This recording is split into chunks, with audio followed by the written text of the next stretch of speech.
दोस्तों नमस्कार। अगर इस बात का जिक्र कर दिया जाए कि पार्लियामेंट में कल किसी मुद्दे को लेकर वोटिंग हो जाए और यह सरकार उस वोटिंग में बहुमत भी ना पा पाए तो आप हैरान हो जाएंगे। हैरान मत होइए।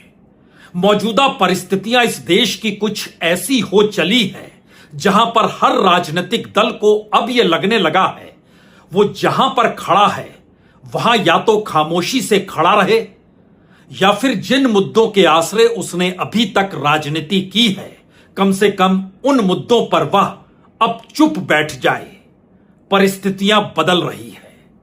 10 बरस पहले प्रधानमंत्री मोदी ने नारा दिया था मेरा देश बदल रहा है, और 10 बरस के बाद असल में जब देश बदलने लगा तो जिन्होंने जिक्र किया था देश बदल रहा है वो खामोश हो गए।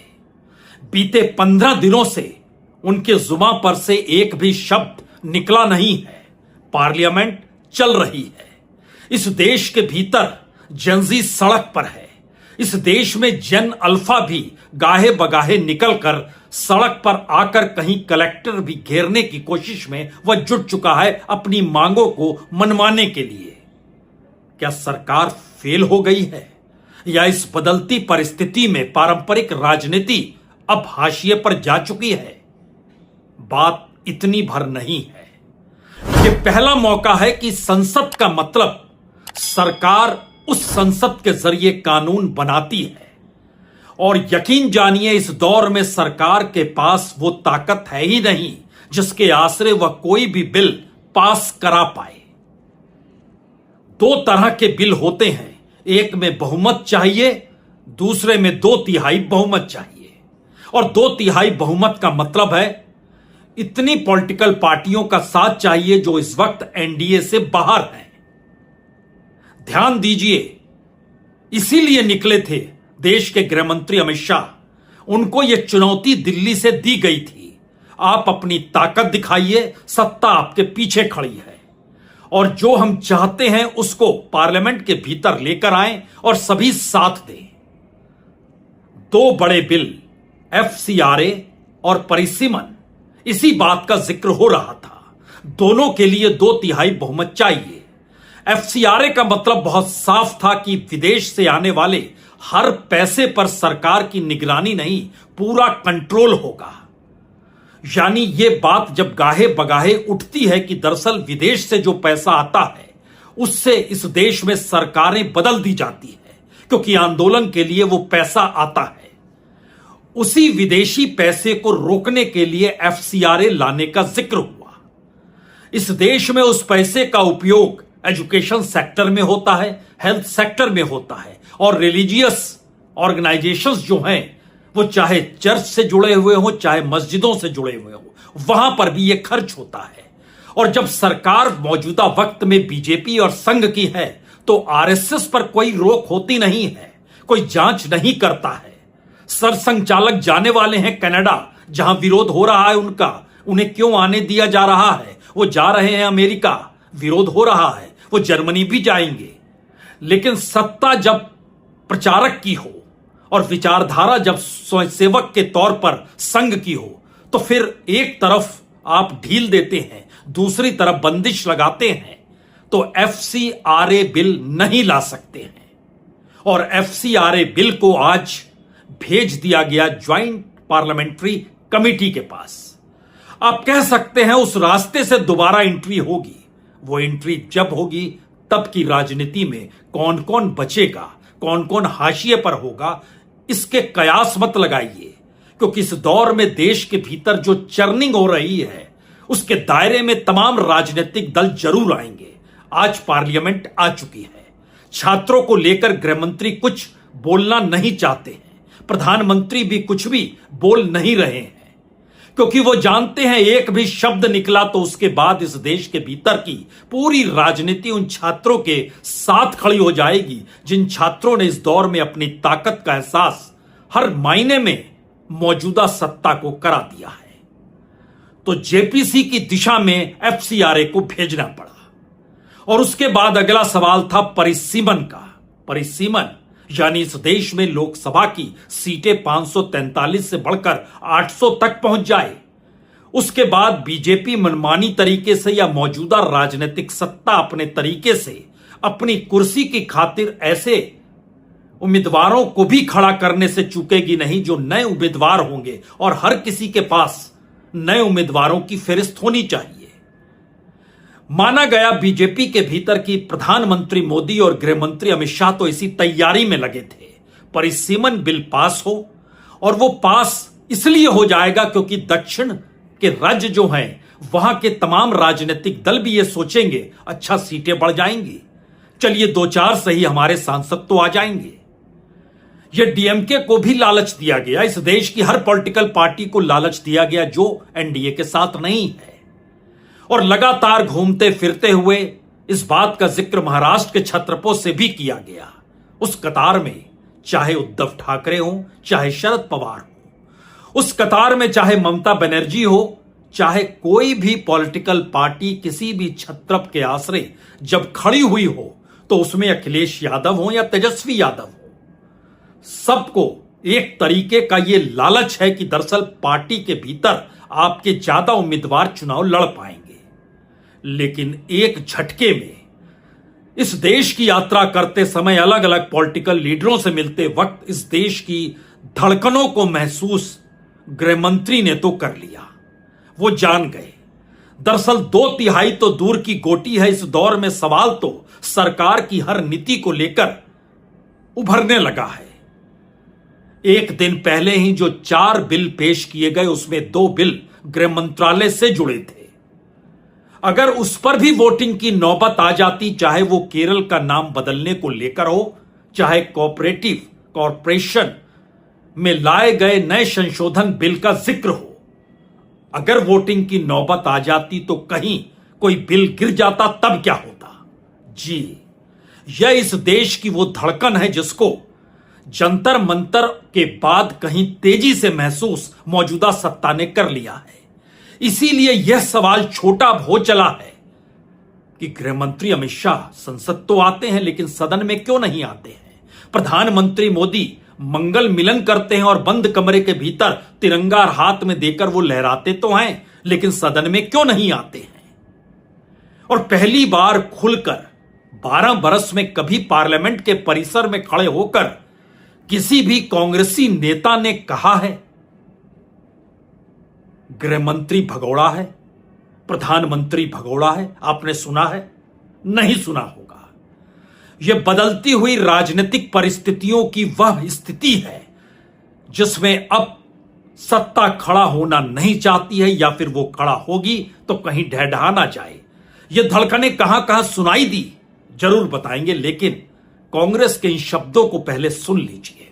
ये कन्नी काट रहे हैं, डर रहे हैं, डर के भाग रहे हैं। भगोड़ा गृह मंत्री है ये, भगोड़ा प्रधानमंत्री है। अब 12 साल हो गए, देश को, मीडिया को, हमें तो खैर पहले ही समझ में आया था, आप सबको भी अब समझ में आ गया कि इनकी टूल किट क्या है। अब ये टूल किट खत्म हो चुकी है, इसकी एक्सपायरी डेट खत्म हो चुकी है, और इस सरकार की एक्सपायरी डेट भी खत्म हो रही है। कांग्रेस सबसे बड़ी विपक्षी पार्टी है, उसके नेता प्रतिपक्ष के नेता हैं राहुल गांधी। इस दौर में वो लगातार युवाओं के साथ खड़े हैं, जनजी के मुद्दों को उठा रहे हैं। झारखंड में जो हुआ, जंतर मंतर पर जो हुआ, उसके बीच क्या कोई मोटी लकीर खींची जा सकती है? और मोटी लकीर खींचकर इस बात का एहसास कराया जा सकता है कि दरअसल विपक्ष या राहुल गांधी झारखंड के छात्रों के साथ नहीं, लेकिन जंतर मंतर के छात्रों के साथ, या फिर बीजेपी झारखंड के छात्रों के साथ लेकिन जंतर मंतर के छात्रों के साथ नहीं। दरअसल छात्र या जेनजी की उस राजनीतिक परिस्थितियों को आप समझे उससे पहले इस देश के उस मिजाज को समझ लीजिए जहां वाकई यह सवाल बड़ा हो गया है। 2/3 तो दूर की बात है, आप अगर 272 की स्थिति को भी पार्लियामेंट के भीतर ना छू पाएं, यानी जितने भी सांसद मौजूद हो, अगर उसमें भी आधे सांसद आपके पास नहीं बचे तब क्या होगा?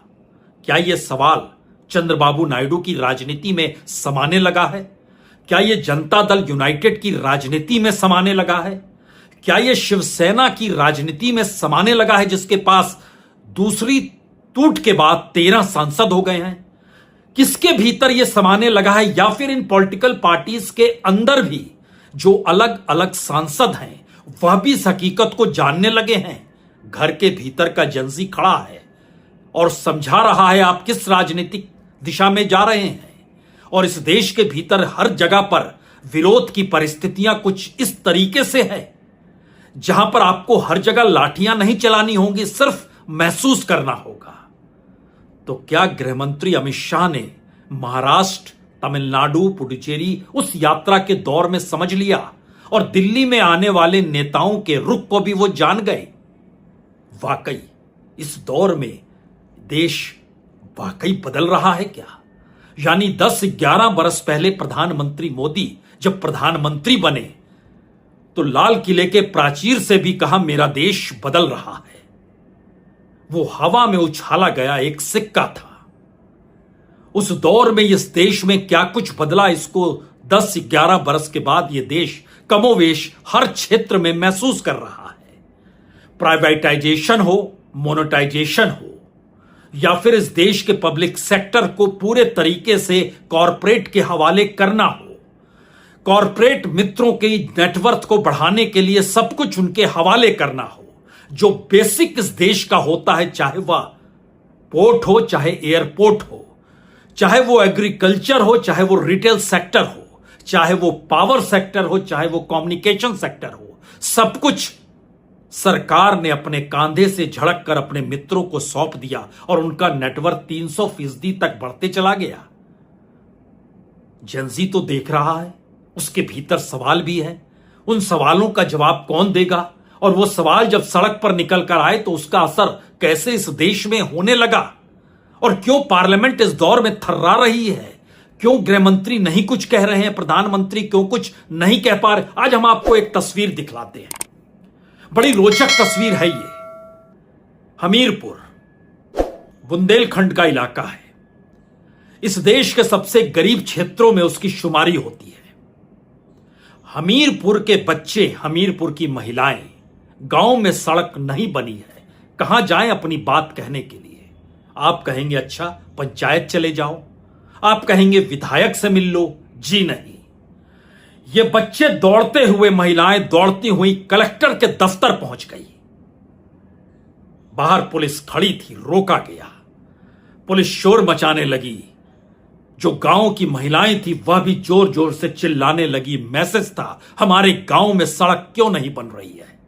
यह अंदाज पहले क्यों नहीं था? यानी इस देश में सत्ता चलाते वक्त सब कुछ इस अंदाज में ढक लिया गया था कि कोई कुछ बोले ही नहीं। और एक बार जेंजी की आवाज क्या, इस देश को अचानक उसकी जुबान लौट आई और वो सवालों को खड़ा करने लगा, और इससे थर थर संसद कांप रही है। पहले देख लीजिए हमीरपुर की इस तस्वीर को।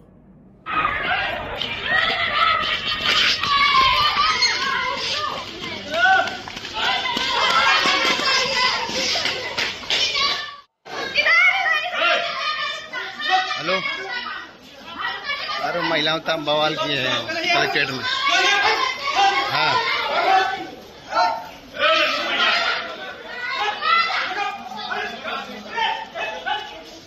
हेलो, आओ भैया साहब, आओ भैया साहब, भैया से कलेक्ट्रेट में। हकीकत तो यह है, यह देश इस वक्त जो सोच रहा है वो इस देश के नेता, मंत्री, सांसद, पार्लियामेंट नहीं सोच पा रही है। सच तो यह है कि देश के भीतर की चर्निंग जो हो रही है उसमें पता नहीं आने वाले वक्त में कौन सी पॉलिटिकल पार्टी, कौन सा नेता कहां छिटक कर गिर जाए। इसीलिए पार्लियामेंट के भीतर अगर आप कोई बिल लेकर आते हैं तो उसमें पहली बार पॉलिटिकल पार्टी हो या उस पॉलिटिकल पार्टी से जुड़ा हुआ सांसद हो, उसे यह महसूस होने लगा है कि इस दौर में आप किसी भी दूसरे मुद्दे को कैसे उठा सकते हैं। आप जाति का जिक्र इस दौर में सुन पा रहे हैं, आप कोई धर्म की आवाज सुन पा रहे हैं जिसके आश्रय राजनीति साधी जाती थी। क्या आपने इस दौर में कहीं देखा ओबीसी हो, शेड्यूल कास्ट, शेड्यूल ट्राइब हो, माइनॉरिटीज हो, मुसलमान हो, सुना आपने महिलाएं हो, आपने यह भी सुना पैसा बांट देते हैं और हम तो लाभार्थी योजना चलाते रहते हैं, जो हमारे साथ खड़ा होगा उसको लाभालाभ होगा। आपने सुना प्रधानमंत्री अलग अलग जगहों पर भाषण दे रहे हैं, आपने सुना कहीं वो बताने लगे हो कि हमने इतना दान किया है, अपनी जेब से नहीं, बजट में से ही सही, लेकिन हमने किया है। सुना आपने? नहीं सुना होगा। यह एक वैसी खामोशी है, यानी जब देश बोलने लग जाए तो सरकारें खामोश हो जाती है, क्योंकि सरकारों ने इस दौर में जिन नीतियों पर अमल में लाने की कोशिश की वह फेल होने लगी, और फेल होते होते एक ऐसी परिस्थिति में इस देश को खड़ा कर गई जहां पे इस देश का युवा जब सवाल उठा रहा है तो वह बेखौफ है, बेफिक्र है, वो बेलौस है। वो समझ रहा है कि दरअसल ये सत्ता डराएगी, डरने से क्या फायदा। डरे वो जिनके पास गंवाने के लिए हो, यहां तो सब कुछ गंवा कर पाने के लिए निकले हैं। इसीलिए 3 बातें पहले ध्यान दीजिए। इस देश की चर्निंग हो रही है, यह इन सबको बाहर ले जाएगी। यह देश के भीतर जो कुछ सोचा जा रहा है उसमें नेता सांसद वो अपने कंपल्शन में फंसे हुए हैं, क्योंकि इन्हें बहुत कुछ अभी भी चाहिए, सुविधाएं चाहिए, हर तरीके से हर चीज चाहिए, और ये सब कुछ गंवाना नहीं चाहते हैं। लेकिन जो नई पीढ़ी तैयार हो रही है वो तो गंवा कर आई है, उसके भीतर त्यागने की परिस्थिति भी है और बदलने की सोच भी है। अब आप क्या करेंगे? एक ऐसी परिस्थिति के भीतर यह देश एक झटके में आकर खड़ा हो जाता है जहां 2 करोड़ की नौकरी मैकेंजी की छोड़कर एक छात्र निकलता है और कहता है मैं कॉकरोच हूं, और आकर खड़ा हो जाता है। एक को स्कॉलरशिप मिलती है और कहता है ठीक है, लेकिन पढ़ाई के साथ साथ इस देश को भी अब ठीक करना पड़ेगा। यह कोई आसान परिस्थिति नहीं है। जो पाठ पढ़ाया इस राजनीति ने, उसमें सब कुछ पाना है और ज्यादा अपनी पोटली को भरना है। उसी को चुनौती देने की परिस्थिति में यह देश के भीतर की चर्निंग शुरू हो चुकी है, और देश जो वाकई सोच रहा है वो ये सोच नहीं पा रहे हैं। इसीलिए पार्लियामेंट के भीतर और बाहर दोनों जगह सिर्फ आपको शोर सुनाई देगा। यह शोर कैसा है, आज की एक तस्वीर और दिखलाते हैं आपको। पार्लियामेंट के भीतर नहीं, ये बाहर की तस्वीर है। एक तरफ सामने सत्ता खड़ी है जो कह रही है झारखंड राहुल गांधी क्यों नहीं गए। दूसरी तरफ विपक्ष खड़ा है जो कह रहा है कहां है गृह मंत्री अमित शाह, जो जंतर मंतर पर बोलने नहीं आते हैं, कहां है वो।